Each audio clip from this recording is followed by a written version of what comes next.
Okay guys, welcome to Unit 7, Magnetism. So, sadly one of the bad things about this unit is that you really have to know everything from electricity also. So that means you have to remember all the concepts and formulas because they show up in magnetism a lot, and we'll see that later in the free response question. But before we get started, let's review these symbols. So just remember that the little dot represents the arrowhead coming out of the page, so that means it's coming out. The X is the fletchings of the arrow going into the page, and the actual arrow is just in the plane of the page. Okay, right hand rule. So let's say that right here, they don't give you the magnetic field, just the current. You'll point your thumb in the direction that the current is flowing, and then wrap your fingers around the wire, and whichever direction they are wrapped is the direction that the magnetic field is flowing. Or if they just give you the magnetic field, you'll wrap your fingers around, and whichever way your thumb is pointing is the direction that the current is flowing. Or if they give you an electron or something like that inside of an electric field, you will use your fingers to point in the direction of the electric field. Your thumb will go in the direction of the velocity of the particle, and your palm will show the direction of the force of the particle. Most of the time, you'll have to find the force, but just be prepared to find any of these three.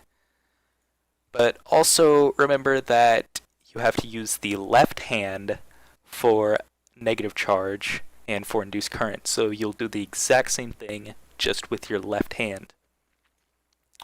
So magnetic field is the flow of the north polarity to the south polarity. It has absolutely nothing to do with positive or negative charge, so do not get those confused, north to south.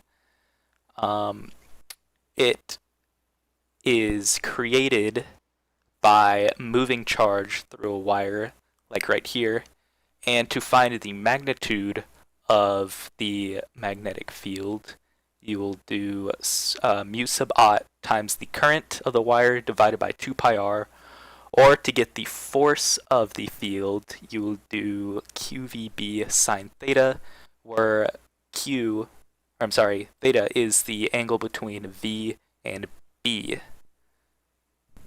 Right there.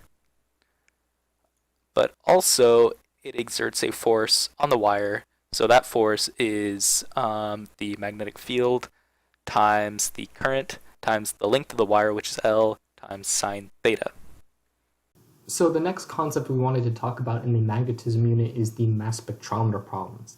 And a mass spectrometer deals with crossed EB fields. And a mass spectrometer wants to get one particle with a constant velocity right through the mass spectrometer. And to do that, they have to make sure that the force of the magnetic field is equal to the force of the electric field. And this allows them to ask a couple of questions on free response problems. First of which is being, if they give you the direction of one of the fields, can you determine the direction of the other? So if they gave you, for example, in this problem, if they gave you the electrical field pointing downward, and they gave you a positively charged particle moving to the right through it, could you tell the direction that the magnetic field would be needed to go?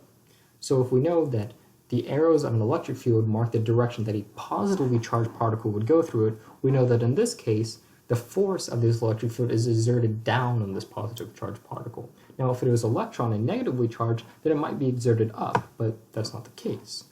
Thus, we know that because the magnetic field has to be going up, we can use our right-hand rule, put our palm facing up, our thumb in the direction of velocity going right. That means our fingers have to go into the page, matching what it shows on this picture with the X's. But also knowing that the force of the magnetic field has to equal the force of the electric field, we can also plug in some values to that. So we can plug in QVB and QE from the force of the magnetic field and the force of the electric field. And we can also simplify this to V equals EB, or the velocity of a particle through a mass spectrometer is equal to the force of the electric field over the force of the magnetic field.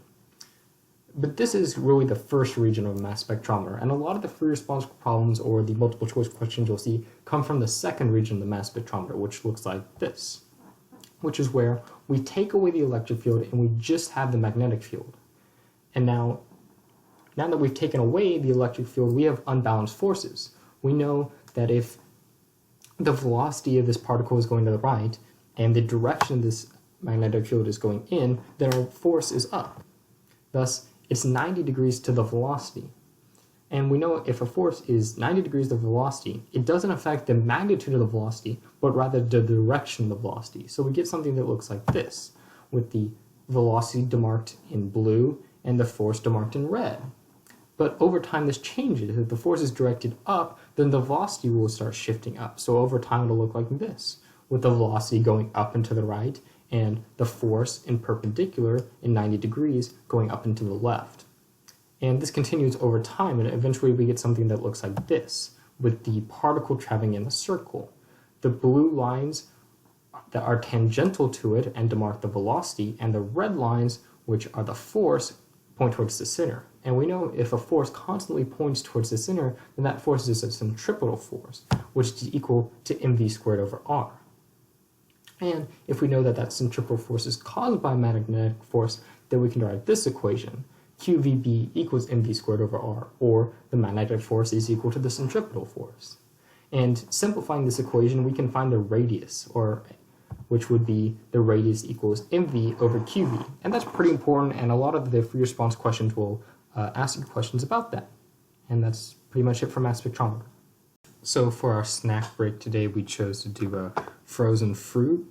This is something quick and easy y'all can do from dessert. Just take some blueberries, take some strawberries, you cut them up, put them in the freezer for a couple hours, you come back, you take them out, you've got some nice frozen candy. This is stuff really good. Make for a nice dessert. You know, you can put some yogurt, put some ice cream on it. That's all good. Okay, so now on to induced current.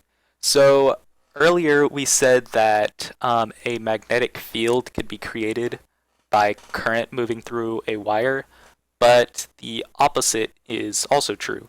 So right here we have the green magnetic field being created by current moving through the black wire, but right here we have the black current being created by the green magnetic field.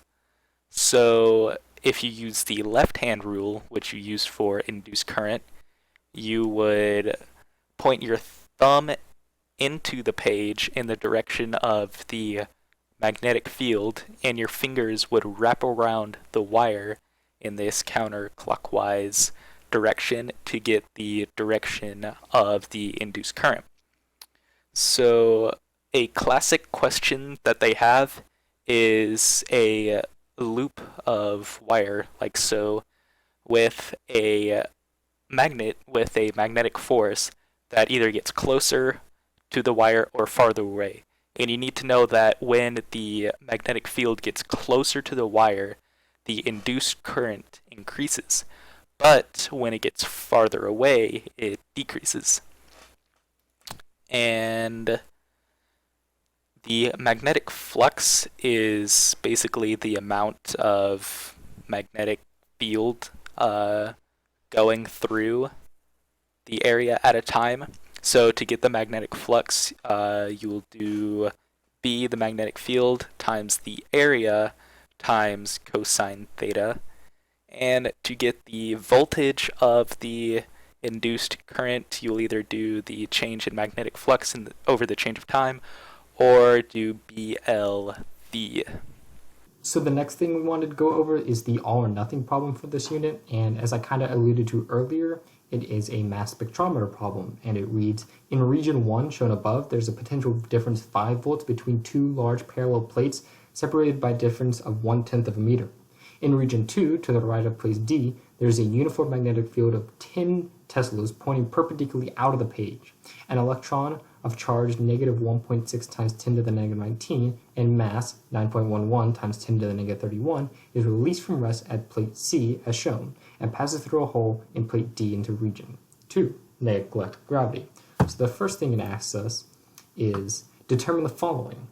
With the speed, velocity 0 of the electron as it emerges from the hole in plate D. So essentially it's asking what the velocity is here. And this actually really goes back to a combination of energies and of forces and of the electricity unit. So we can say that energy equals energy prime, or that QV equals 1/2 mv squared, because we know that the force electricity is all going into a kinetic energy. So those are those two equations.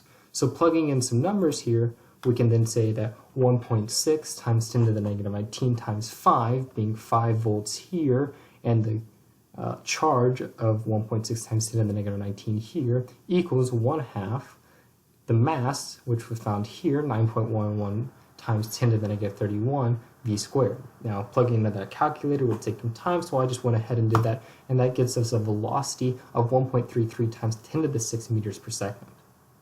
Second, it asks us to find the acceleration of the electron in region 1 between the plates. So the acceleration between here and here. So there might be a way to do it with kinematics, but the easiest way would be to first find the actual strength of that electric field, which is equal to the difference in voltage divided by the difference between the plates. So in this case, 5 divided by 0.1, which is 50 newtons per coulomb.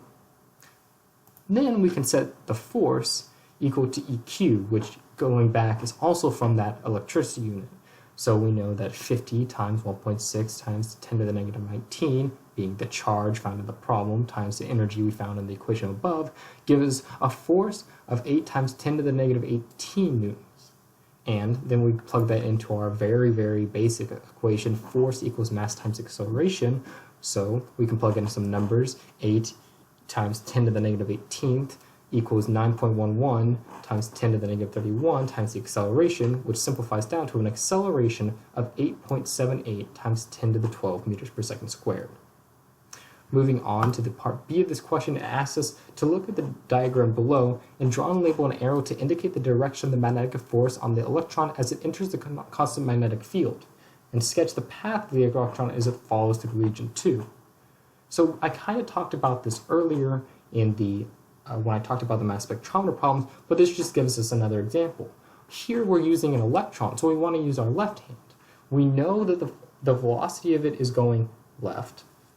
We know that the direction of the electric field is out of the page. The only way that works is with our palm facing up. Thus we know that the force is up.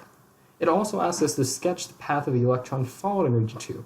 Like I discussed earlier in the mass spectrometer, this force isn't going to change the magnitude of the velocity, but instead it's only going to change the direction of the velocity.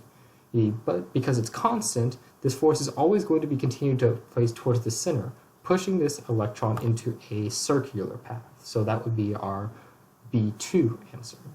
Moving on to part C, it asks us to determine the radius r of this circle. So that's actually this line right here. We want to know the center to this, where it's actually moving to.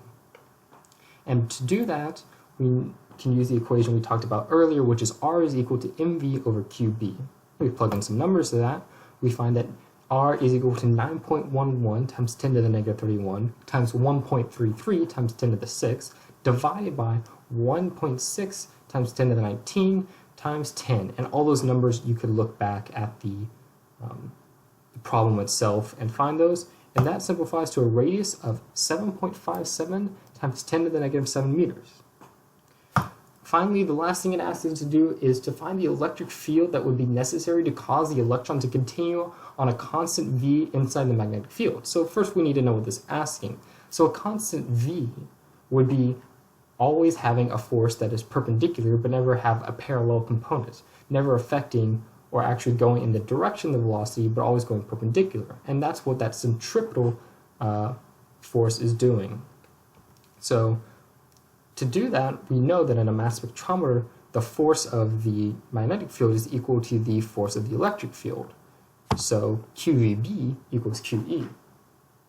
Plugging in some numbers, or canceling the Q's first, we know that VB equals E. We plug in some numbers, 1.33 times 10 to the 6 times 10 is then 1.33 times 10 to the 7.